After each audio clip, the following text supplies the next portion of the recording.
श्री कृष्ण ने काल्यवन राक्षस का छल से कराया था वध। धौलपुर नगरी से पढ़ा भगवान का रणछोड़ नाम। योगेश्वर श्री कृष्ण ने काल्यवन राक्षस का छल से वध कराया था। काल्यवन राक्षस के सामने युद्ध के मैदान से भगवान श्री कृष्ण किसी वजह से भाग गए थे, तभी से उनका नाम रणछोड़ पड़ गया। राजस्थान का धौलपुर वैसे राष्ट्रीय स्तर पर दस्युओं की शरण स्थली के रूप में मशहूर रहा है। धार्मिक दृष्टि से भी ब्रज क्षेत्र और मथुरा के नजदीक होने के कारण ये योगेश्वर श्री कृष्ण भगवान की लीला स्थली भी रही है।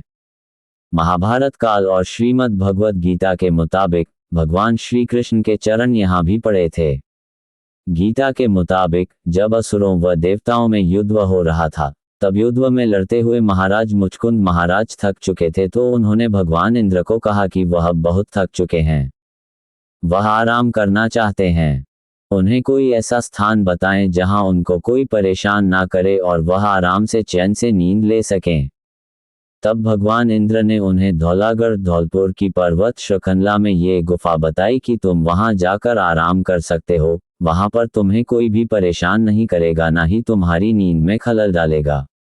साथ ही यह भी वरदान दिया कि जो भी तुम्हें जगाने की कोशिश करेगा या परेशान करेगा, वह तुम्हारे आंख खोलने पर और तुम्हारे देखने पर जलकर वहीं भस्म हो जाएगा। मुचकुंद महाराज पर्वत श्रृंखला में सोने चले गए। श्री कृष्ण ने काल्यवन राक्षस को युद्ध के लिए ललकारा।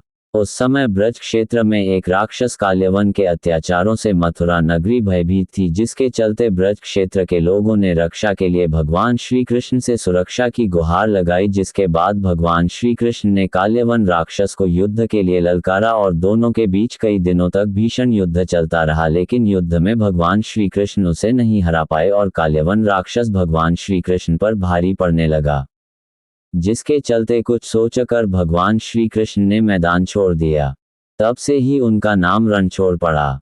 भगवान श्री कृष्ण को महाराज मुचकुंद को दिया वरदान याद आया और काल्यवन राक्षस को ललकारते हुए भागे।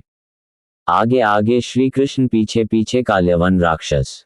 श्री कृष्ण सीधे उसी गुफा में जा घुसे जिसमें महाराज मुचकुंद गहरी नींद में सोए हुए थे। सोए हुए मुचकुंद महाराज पर श्री कृष्ण ने अपना पीतांबर वस्त्र डाल उन्हें ढक दिया। चिरनिद्रा में सोए मुचकुंद महाराज को लात मारकर जगाया।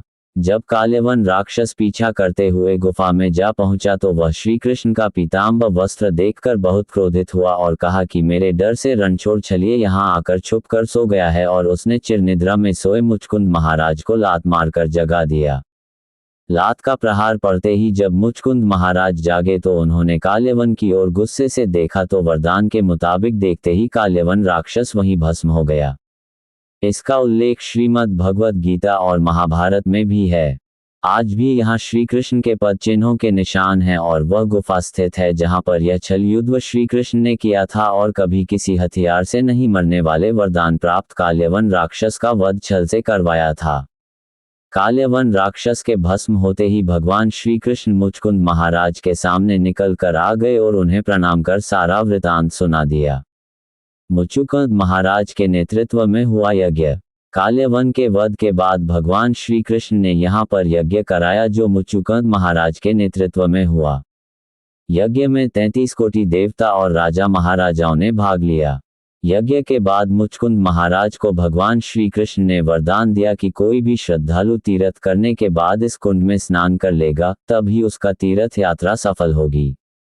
जिसके बाद काल्यवन के अत्याचारों से पीड़ित ब्रजवासियों में खुशी की लहर दौड़ गई, जिसके बाद से ही आज तक मुचकुंद महाराज की तपोभूमि मुचकुंद में सभी लोग ऋषि पंचमी से देवछठ तक चलने वाले लक्खी मेले में स्नान करते आ रहे हैं, जहां इन नवविवाहित जोड़ों के सेहरे की कलंगी को सरोवर में विसर्जित कर उनके जीवन की मंगल कामना की जाती है।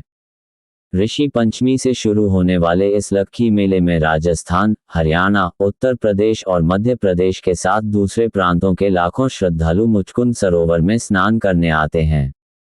बताते हैं कि इस कुंड में स्नान करने से चर्म रोगों से भी मुक्ति मिलती है। कंदराओं के पास ही एक ऐतिहासिक प्राचीन कुंड भी है जिसे मुचकुंद के नाम से भी जाना जाता है। इस विशाल सरोवर में काल्यवन के भस्म होने के बाद भगवान श्री कृष्ण और मुचकुंद महाराज ने देवताओं के साथ मिल यहाँ विशाल यज्ञ कराया था। यज्ञ के समाप्त होने के बाद यज्ञ स्थली सरोवर में तब्दील हो गई। अब इस स्थान पर मंदिर है। आज भी वह गुफा वहीं पर स्थित है। कृष्ण द्वारा मारा गया पहला राक्षस कौन था? नरकासुर आताई था और उसने 16,100 लड़कियों को कैद कर रखा था। उसके साथ युद्ध में भगवान कृष्ण बेहोश हो गए थे। फिर सत्यभामा ने नरकासुर का वध किया। नरकासुर के उसी प्रागज्योतिषपुर असम से उस पहाड़ी, नरकासुर पथ और नरकासुर तीनों की ही कहानी लेकर आए हैं। भगवान कृष्ण को कौन हरा सकता है?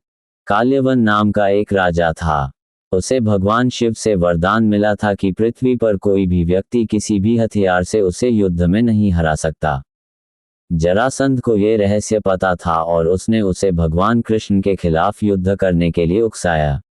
भगवान श्री कृष्ण को मारने वाला कौन था? भगवान श्री कृष्ण की मृत्यु जरा नामक बहेलिये के तीर से हुई थी। कृष्ण पीपल के पेड़ के नीचे विश्राम कर रहे थे, तभी बहेलिये ने हिरण समझकर दूर से उन पर तीर चला लिया, जो उनके पैरों में जाकर लगा। कृष्ण के अंतिम शब्द क्या थे? कृष्ण के अंतिम शब्द क्या थे? मरते हुए कृष्ण ने करुणामय स्वर में जरा से कहा, ये तुम्हारी गलती नहीं है, ये तो होना ही था। डरो या दुखी मत हो, क्योंकि ये तो नियति के नियम हैं। ये धरती पर महापुरुष के अंतिम शब्द। मेरी यह जानकारी आपको अच्छी लगी हो तो मेरे चैनल को सब्सक्राइब करें, वीडियो को लाइक करें और कमेंट करें। धन्यवाद। राधे राधे।